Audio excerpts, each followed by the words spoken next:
Three things they should do. Really, I think the first one, the key one is providing hands-on service, right?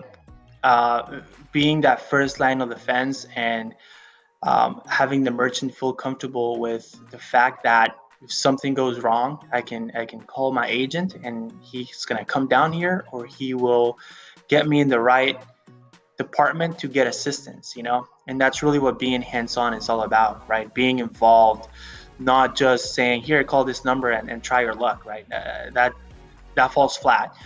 And so I think that really being the mediator is key, right? And which actually leads me to my second, most important thing that they should do, which is communicating effectively, right?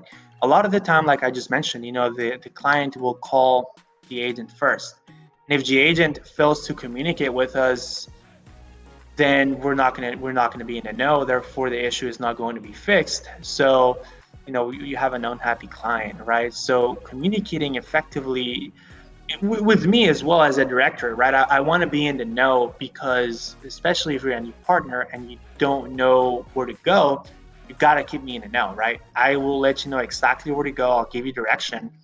And, that will be key to making sure that the client stays around and we keep them happy and they feel like they're getting good service, right?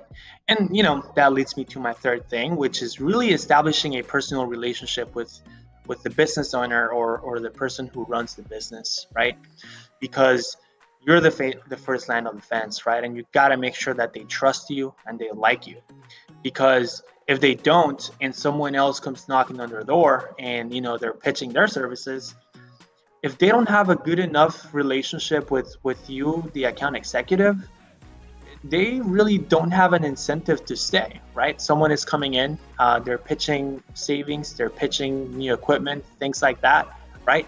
um, and and really having a personal relationship will actually be a retention factor once someone comes knocking on the door, right? Because if they like you enough, and if they really like who you are, they'll say, look, someone came here, they offered me this, can you beat it, can you match it, right? Or they'll say, no thanks, I actually really like Daniel, my account executive, so I don't want to do business with you. And they'll give you a call and they'll let you know all about it. And it's going to reinforce the fact that you're doing a great job, and not only getting new accounts but maintaining them. And it's all based on the fact that you need to establish a good relationship.